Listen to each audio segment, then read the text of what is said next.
Take legal sport channel पर मैं Rajendra Shah advocate आप लोगों का स्वागत करता हूं। साथियों, आज का वीडियो हम सहारा निवेशकों के भुगतान को लेकर बनाने जा रहे हैं।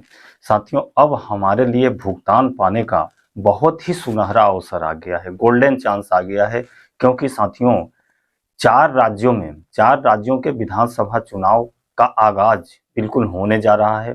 सभी पार्टियों में सरगर्मियां चालू हो गई हैं। सभी पार्टियां अपना रैली, सम्मेलन, धरना, यहाँ तक कि प्रचार प्रसार भी चालू कर दी हैं। अब अगर हम चूक गए तो फिर हम लोगों को 5 साल तक इंतजार करना पड़ेगा। मैं आप लोगों से निवेदन करना चाहता हूं, बहुत सारे संस्थाओं का निर्माण किया गया है सहारा निवेशकों का भुगतान दिलाने के लिए। मैं उन संस्थाओं से भी निवेदन कर रहा हूं कि आप लोग खाली दिखावटी आंदोलन भुगतान न करें। जहां आवश्यकता पड़ती है तहां आप लोगों की बोलती बंद हो जाती है या आप लोगों का कार्यक्रम दूसरी दिशा की ओर चलने लगता है। जैसे अभी आप लोगों ने लखनऊ में किया, उत्तर प्रदेश का विधानसभा चुनाव वगैरह सब संपन्न हो गया है, तो आपका लखनऊ में करने का या बिहार में करने का कोई औचित्य नहीं बनता। अब हम लोगों के सामने इतना गोल्डन चांस आ गया है कि मध्य प्रदेश, छत्तीसगढ़, राजस्थान और तेलंगाना, 4 राज्यों का विधानसभा चुनाव बहुत ही जल्दी नोटिफिकेशन जारी हो जाएगा।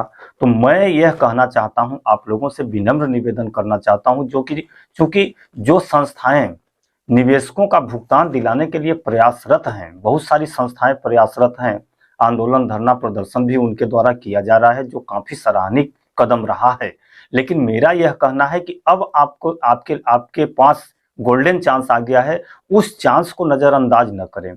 आप संकल्प रैली, संकल्प यात्रा, संकल्प सम्मेलन बुलाएं, ऐलान करें, उसका एडवर्टाइज करें, ताकि यह जो आप ऐलान करेंगे, यह ऐलान सरकार के कानों तक जाए। जैसे आप मध्य प्रदेश में करें, छत्तीसगढ़ में करें, राजस्थान में करें और तेलंगाना में करें, उनका डेट फिक्स करें और वहां पे संकल्प रैली करें और संकल्प रैली में वहां बताएं कि चूंकि उसमें गलती किसकी है।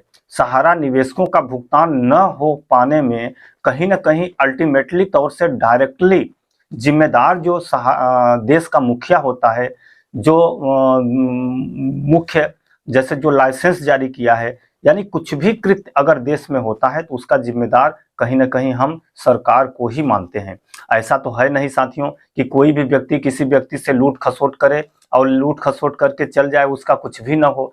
उसका जिम्मेदारी, उसके खिलाफ कानून, उसका जो भी भरपाई होगा, जो भी क्षति होगी, उन सब की जिम्मेदारी मुखिया के ही ऊपर होता है, यानी सरकार के ही ऊपर जिम्मेदारी है। तो सरकार को अपने जिम्मेदारी से भागना नहीं चाहिए, उसका बखूबी निर्वहन करना चाहिए और बखूबी निर्वहन करने का ये समय आ गया है। अब हम लोग ऐलान करें, अब हम लोगों के पास समय नहीं बचा है। हम लोग मध्य प्रदेश की राजधानी भोपाल में एक संकल्प रैली करें, छत्तीसगढ़ की राजधानी रायपुर में संकल्प रैली करें, राजस्थान के अजमेर में संकल्प रैली करें, तेलंगाना में संकल्प रैली करें। वहां पे संकल्प लें कि अगर सरकार तत्काल हम लोगों का भुगतान चालू नहीं करवाती है या सहारा के कार्यों को पुनर्संचालित नहीं कराती है या सहारा के जो कार्यकर्ता हैं, जो एजेंट हैं, जो आज बेघर हो गए हैं, जो आज एक तरह से नौकरी से वंचित हो गए हैं, उनके नौकरी का, उनके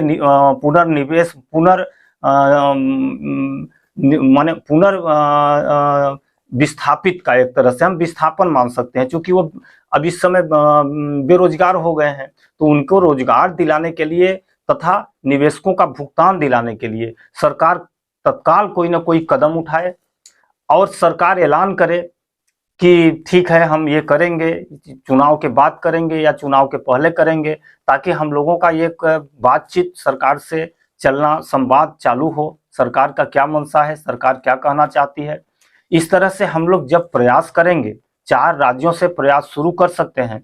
लेकिन अगर हम हाथ पर हाथ धरे रहेंगे, अब चूंकि विधानसभा चुनाव होना है मध्य प्रदेश में, हम रैली करेंगे बिहार में, विधानसभा चुनाव होना है छत्तीसगढ़ में, हम रैली करेंगे झारखंड में, विधानसभा चुनाव राजस्थान में होना है, हम रैली करेंगे गुजरात में, विधानसभा चुनाव तेलंगाना में होने वाला है, हम रैली करेंगे उत्तर प्रदेश में, तो इसका कोई असर नहीं पड़ेगा।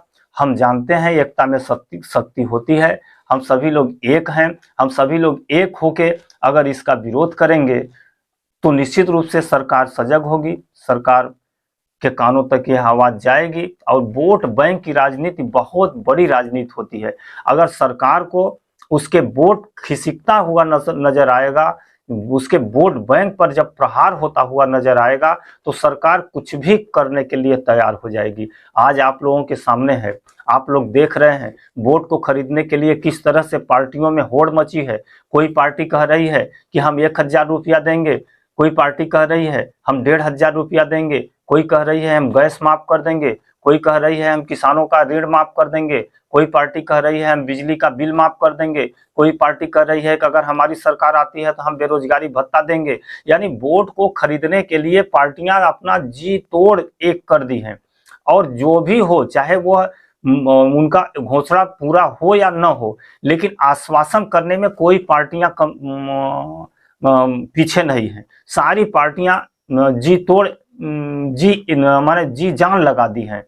तो इस तरह से अगर हम ये मुद्दा लेके जनता के बीच जाएं कि सरकार की ये लापरवाही है, सरकार की ये गलती है, सरकार के संस्थाओं की ये गलती है, जिसके फलस्वरूप यह विवाद विगत 10-12 वर्षों से चल रहा है, हम लोगों को न्याय नहीं हो पा रहा है, हम लोगों का भुगतान नहीं मिल पा रहा है, इनका पूर्ण जिम्मेदार सरकार है। तो सरकार तत्काल अगर इस पर एक्शन नहीं लेती, सरकार तत्काल इस पर एक्शन लेके अगर भुगतान नहीं कराना चाहती, तो हम लोग संकल्प रैली करेंगे और हम लोग सारे निवेशक तथा सारे कार्यकर्ता, सारे कर्मचारी यह संकल्प लेंगे कि अगर हम लोगों का भुगतान तत्काल सुनिश्चित नहीं किया गया तो आगामी आने वाले चुनाव, विधानसभा चुनाव हो चाहे लोकसभा चुनाव हो, उसमें हम पार्टियों का विरोध करेंगे, वर्तमान सत्ताधारी पार्टी का विरोध करेंगे। अगर यह संदेश सरकार के कानों तक पहुंचेगा तो निश्चित रूप से सरकार सजग होगी और हम लोगों का कार्य माने निवेशकों का भुगतान बहुत ही शीघ्रता से अति शीघ्र शुरू हो जाएगा। साथियों, इन्हीं बातों के साथ मैं आम संस्थाओं के साथ साथ आम निवेशक का भी आह्वान करता हूं, जो लोग उन संस्थाओं से जुड़े हैं, जो निवेशकों का भुगतान दिलाने के लिए दिन रात एक कर रहे हैं, उन संस्थाओं से निवेदन कर रहा हूं कि वो संस्थाएं अपना संकल्प रैली का एक प्लान बनाएं और 15 दिवस के अंदर ही यह चारों राज्यों में संकल्प यात्रा या संकल्प रैली निकालें। इन्हीं बातों के साथ मैं अपनी वीडियो समाप्त करता हूं। नमस्कार।